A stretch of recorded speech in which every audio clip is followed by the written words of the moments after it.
Welcome to Talking Memories, the podcast of the School on European Memories. This season, we explore historical revisionism and ask a bold question. Who owns the past? Join us as we listen, question, and rethink the stories we thought we knew. Let's get into it.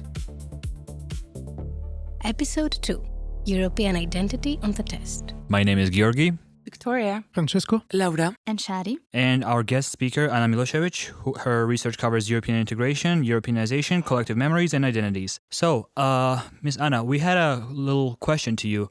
So, what is it that really makes us all European? Well, the definition of what European actually is, it's quite different from a political point of view, cultural point of view, historical point of view. And basically, I think every one of us has a different kind of answer.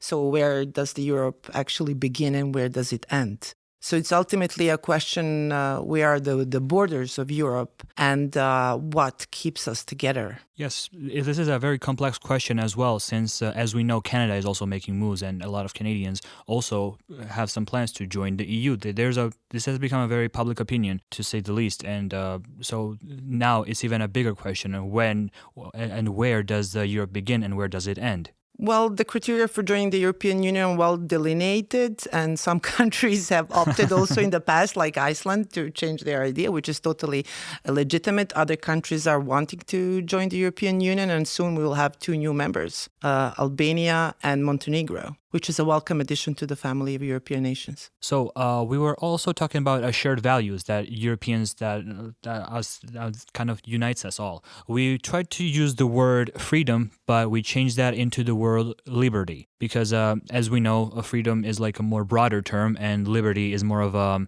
it kind of narrows things down to us. So could liberty be the one that keeps all of the European societies like a glue? Well, in the European treaties, if we are like to look the documents, the founding documents of the European Union, it's the word of freedom that actually was embedded in the fundamentals of European Union. When we speak about European values, which is a term I do not use quite often, we often spoke about this kind of freedoms, freedoms of movement, freedoms of speech, and these are the freedoms that we probably take often for granted in Europe, well, depending on the country.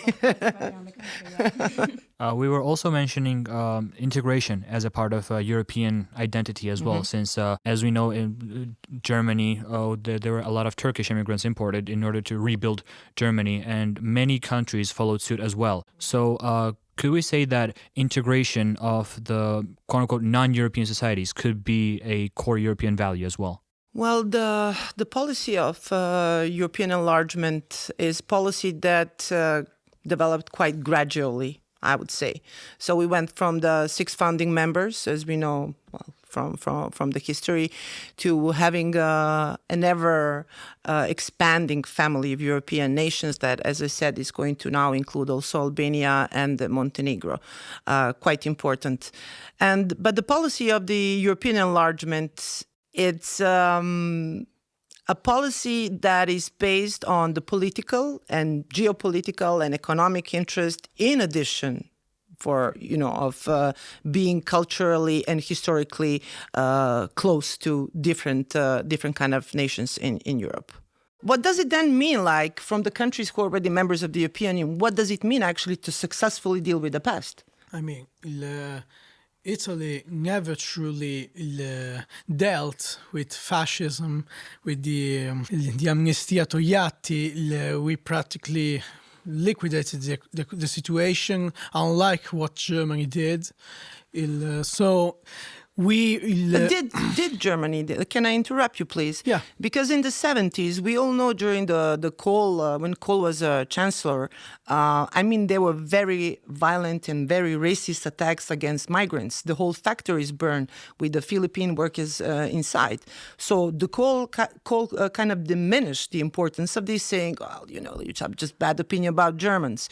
So did we underestimate, the danger of this racist, anti-Semitic, violent kind of virus that probably is still kind of like slowly burned after the Second World War, while we were saying never again, wishful thinking. And now we say, oh, magically, it all reappeared.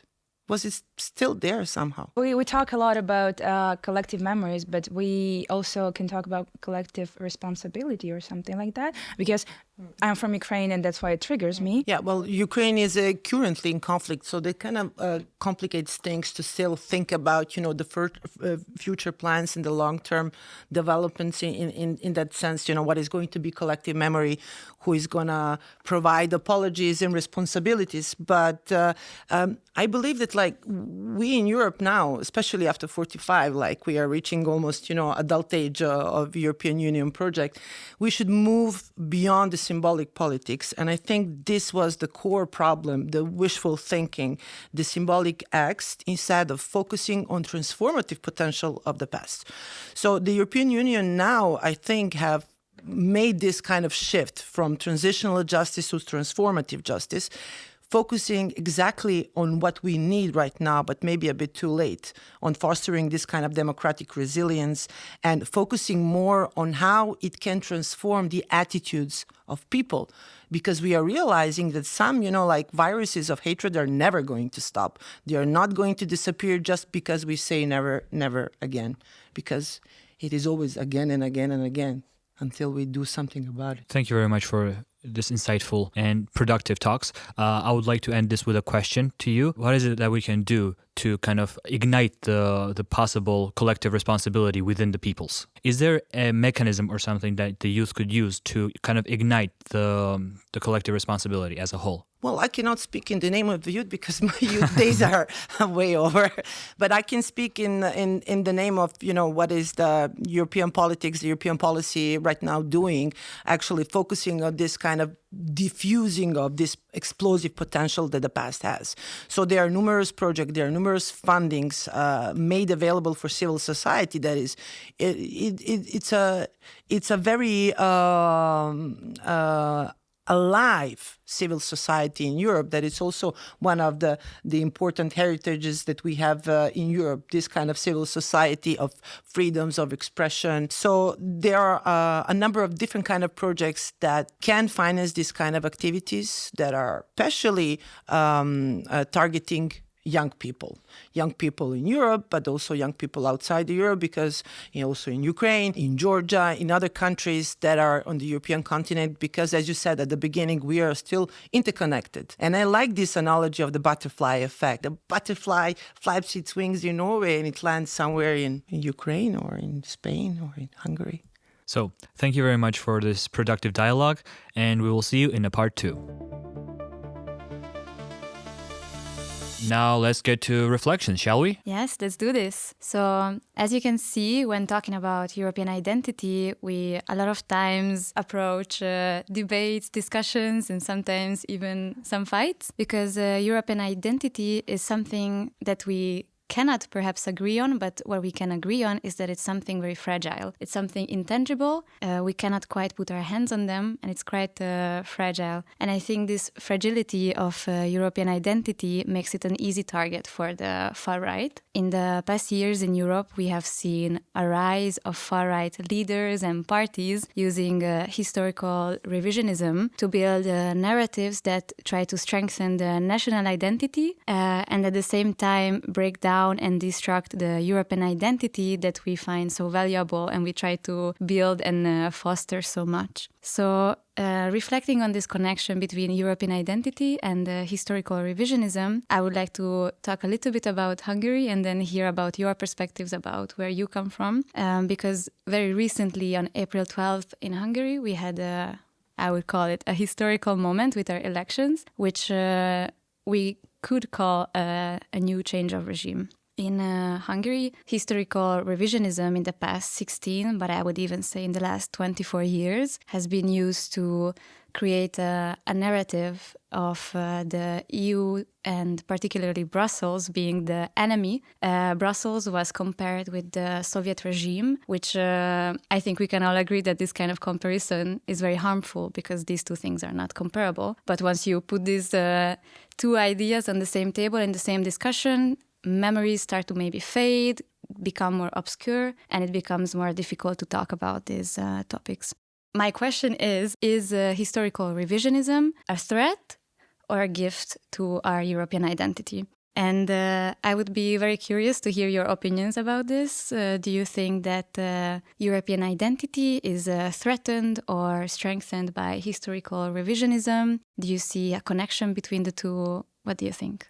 Well, I think that historical revisionism in its political form, it becomes the deliberate reinterpretation of past events to serve present-day ideological goals, as you said. And I think that in Europe, there is like this tension between legitimate revisionisms, like the natural updating of historical knowledge as new sources emerge or new voices are included. And this kind of ideological revisionism is especially loaded because European identity itself is largely constructed on a shared narrative like the two world wars and the Holocaust. But when national revisionism distorts those shared anchors, it does not just affect a country. I think that it also affects like the foundations of what is known to be European. So when a state rewrites its past, it introduces a contradiction into the European project itself, because as you said, the far right wing is like rewriting the past. For example, I'm from Spain, and I think that Spain offers a rich and complex example because it's a fertile ground for this debate, given the complexity of its 20th century and the way in which the transition left like a lot of issues unresolved because Franco died and then